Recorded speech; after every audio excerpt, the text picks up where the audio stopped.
So I backed the Lost Adventures Kickstarter.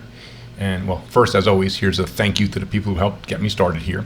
So I've backed this Lost Adventures Kickstarter, which is an amazing D&D style Kickstarter with lots of minis, campaign, all this cool stuff. And I actually test printed for them. And I wanted to make a video to help people support. One of the main bosses is a green dragon.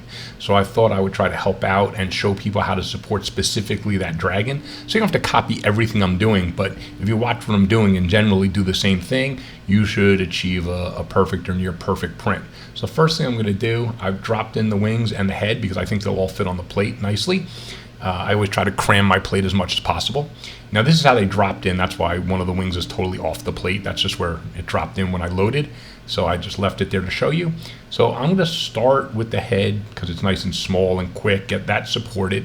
And once I get supported, I will move the wings into place and start working on the wings.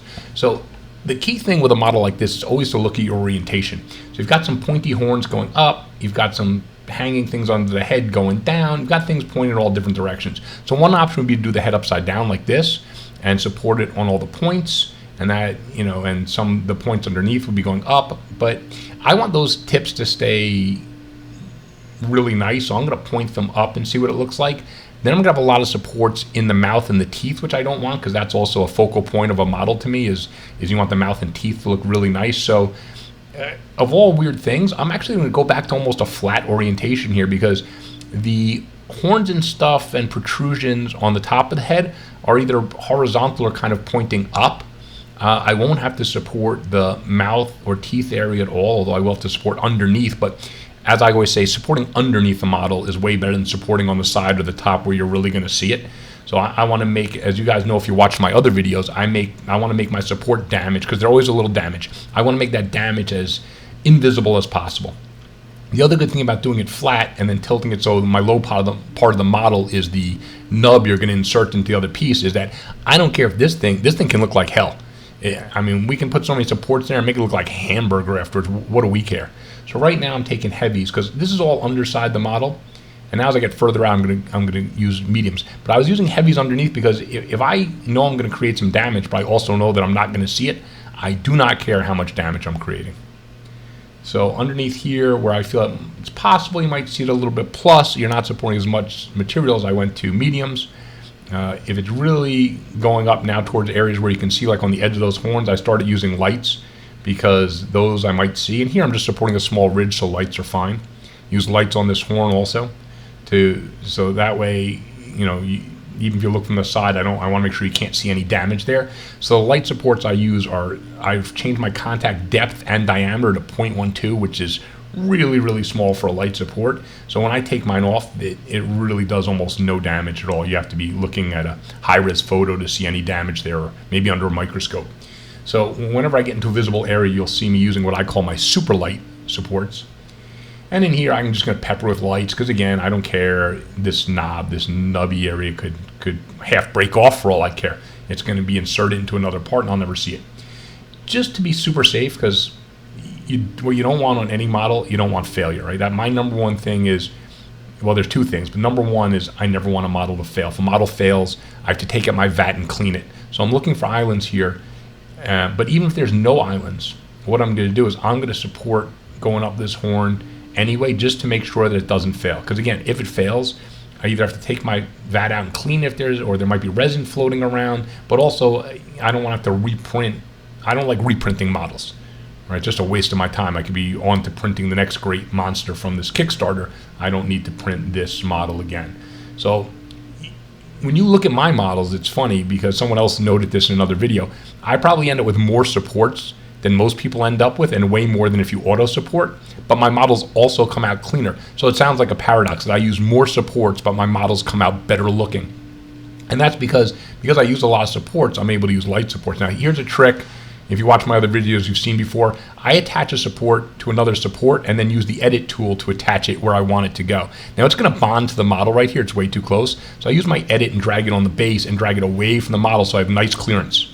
Now, of course, that support won't print. Let me move the model where it will. Okay.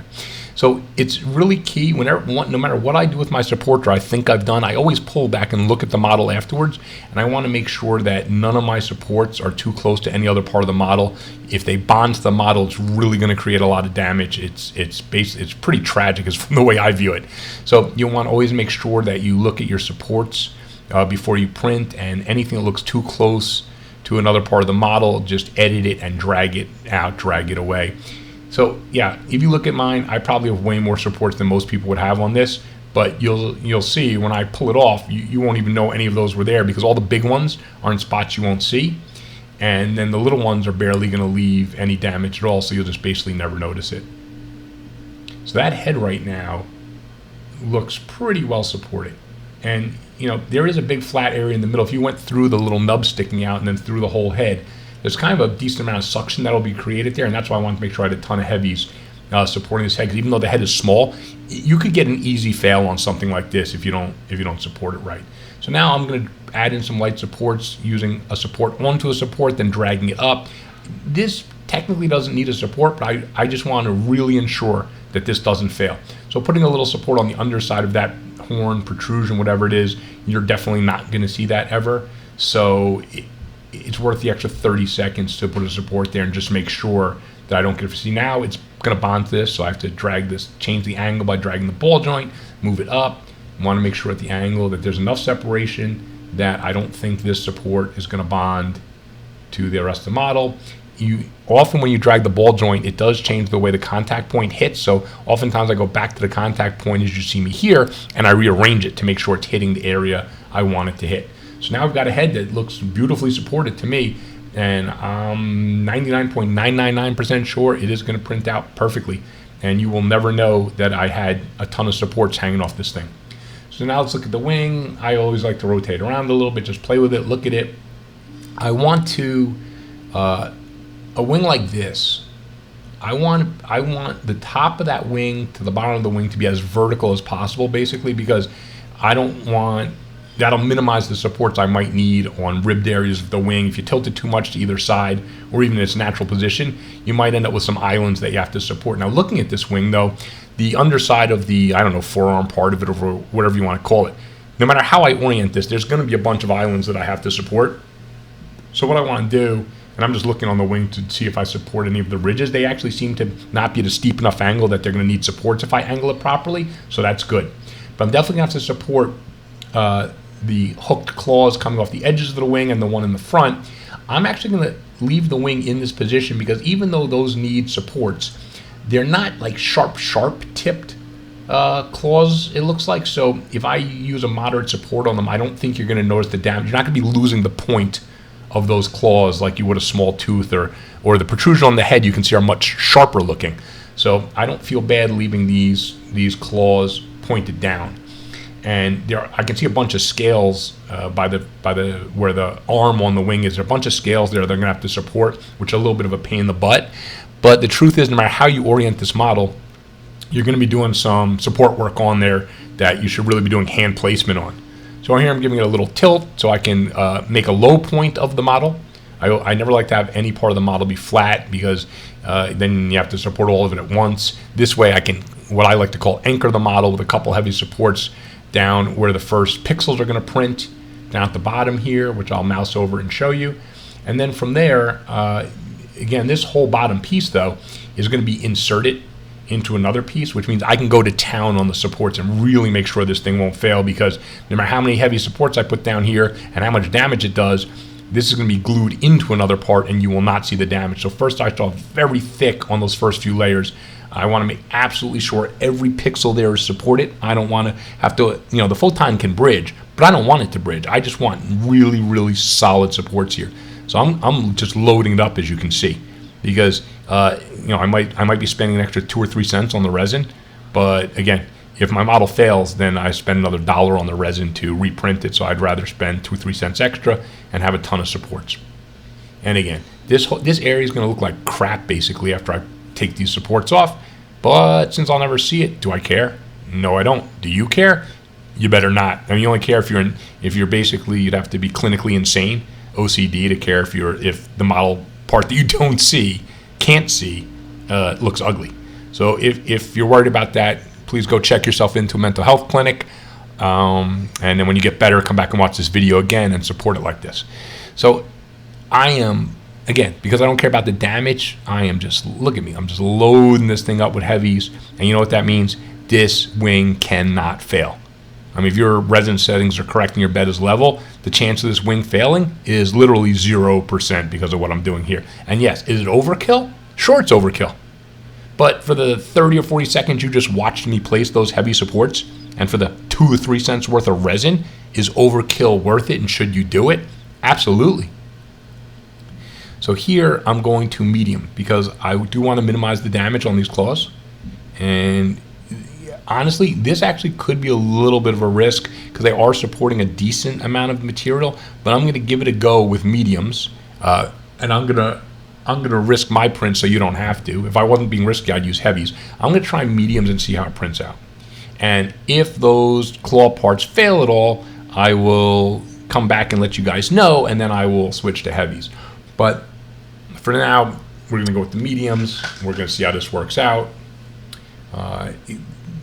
What I'm also going to do is I'm going to buttress those by supporting lights along those lines also, so that less chance than a medium failing. I'm not going to make if the medium had to support that whole claw by itself like you're looking at now, I don't think that's actually going to work. I think that's almost a guaranteed fail actually.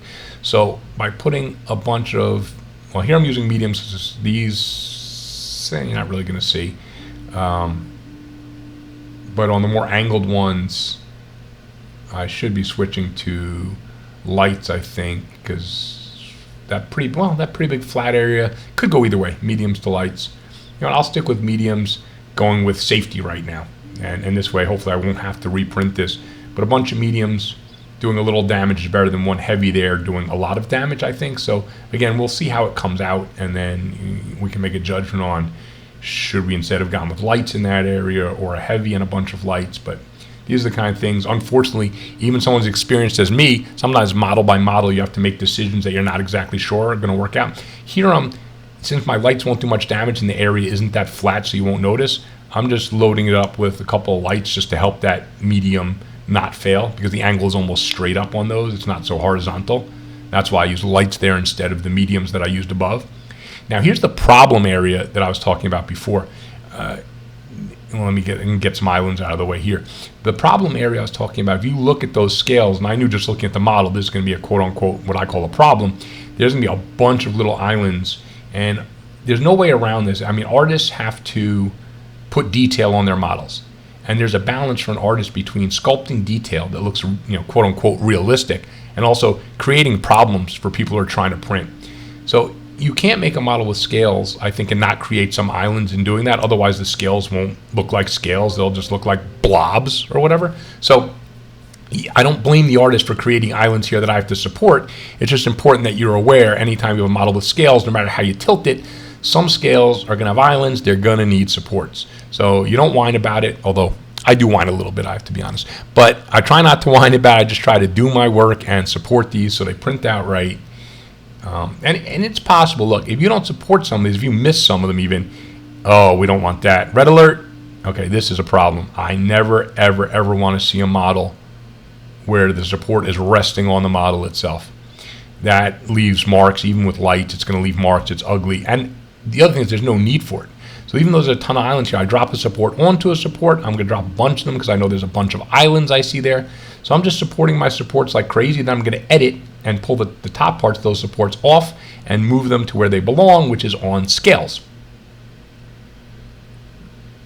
So you can see I actually have my light supports set a little heavier to 0.22 and 0.22. That's still very light, but I want it to be a little heavier because these are actually supporting some material, and I don't want them to fail.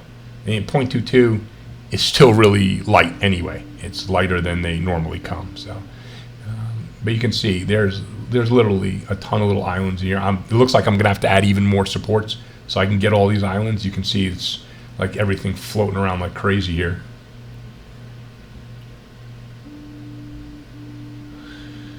So, and I'm just looking over the model. Sometimes I get a little frustrated when I see a ton of supports. I'm like, oh, I got to do all this. So The other thing to remember is when you are adding supports like this, the direction, that little green arrow, if you look, you'll see there's a little green line when I go to add the support.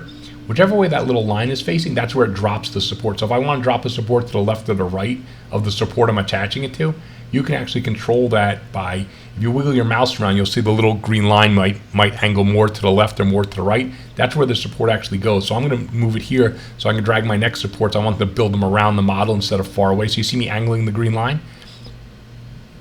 So that, I'm just showing you I can make one go to the left or go to the right there. So that's a little trick to keep in mind. You can angle where the support attaches to another support to make your placement. See, I want it closer to the wing here, so that's what I'm doing.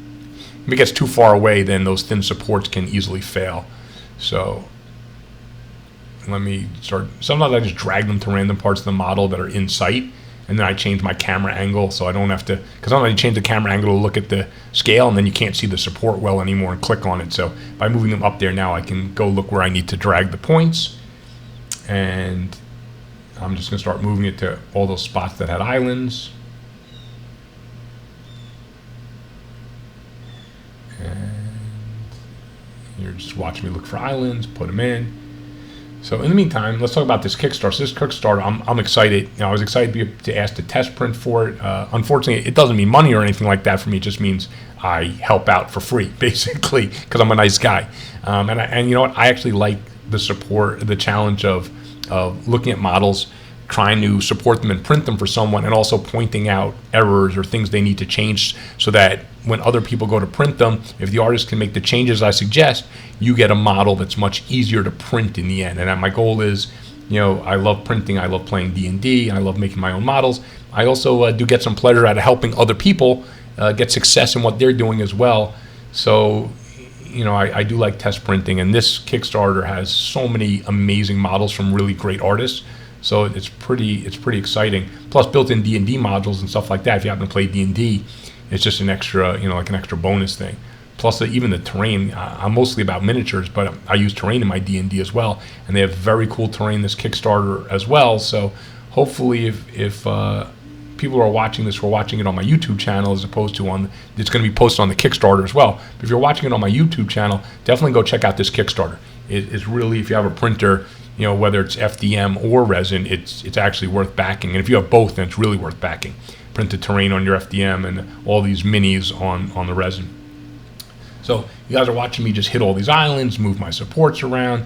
I don't really need to tell you what I'm doing here. You can see pretty clearly, I think, if you watch any of my other videos, you know all the techniques I'm using. Here I'm getting rid of those supports because they're just too long in the middle of nowhere. There's no reason to have extra support structure there. So, I just delete those now and then when I see them looking big and kind of out of place.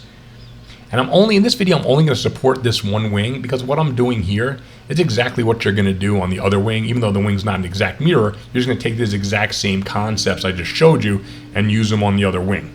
So once I do this wing, the video will basically be done. And what I will do is I will do the other wing and then print it out and come back with pictures of the print. And what I'll do is I always show my prints finished. I'll actually show this one with the supports still on it. So you can see all the supports, how they printed out, if any of them failed, what's going on, and then I'll clean them off and show you the finished pieces as well. Now I'm deconstructing the model. I want to just look to see did I miss anything. So you go layer by layer. If I see a blue dot crop up, like I thought I saw one on the other side of the model, and now I'm not sure. I might have just been incorrectly seeing the top part of a scale print, and I might have thought it was floating when it wasn't. So here I am looking, and yeah, you know what? I think it's just, see the blue dot there now? It looks like it's a floating part, but it's actually, that's not floating. If I change the angle, you'd see that's just the top of that scale printing out. So I actually don't need to go support that. So that distracted me, sorry. I thought I saw an island over there that I had to go support. And the funny thing, I'm still looking for it here, even though I now know that it doesn't exist. I still feel like I might have missed something, so I get nervous. Islands printing in the air, even though the model will still print out, probably if it's a small island, it can result in cured resin floating in your vat. That can be terrible because that can lead to, aside from failed models, it could lead to a punctured vat. If that cured resin gets smushed into your FEP, punctures it, you could get a resin leak. So look, no one cleans their vat after every print. At least I don't. Maybe there's some really, really uptight people who do. and maybe it's a good idea to, but it's such a pain in the ass. Who's really going to do that? So instead, I try to make sure I have no resin floating in my vat by making sure I've supported all the islands properly. And if I've done that, I don't have to worry about straining my vat, and I don't have to worry about cleaning my vat either. So being a little bit more careful at this stage results in clean vat, clean print, and a lot less work.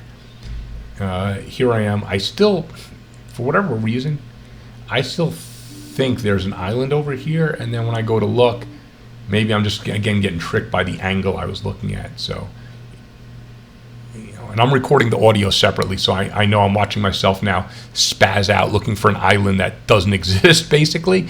And normally I don't do that. I'm very good at seeing the actual islands and not imagining one that's not there.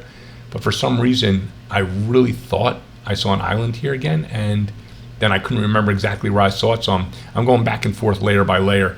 And so this is going to be a dead minute or two of the video where I just kind of spaz around. So it's a little embarrassing, actually. Don't pay attention to this part. Look away, child. Look away. Okay, that's from Deadpool, if you didn't know. Anyway, so I'm still spazzing around looking for that island. It's a little bit tedious. Let me talk a little bit more about what I'm going to do in the next video. So here I'm supporting the wings. I'm going to make another video. Obviously, this is not the whole dragon. So I will be making a video where I show you how to support the limbs. I think, if I remember correctly, when I did my test print, I think I was able to fit the two arms, 2 legs, the 4 legs, whatever you want to call them, and the torso together. And I think then my last print was just the neck and the tail.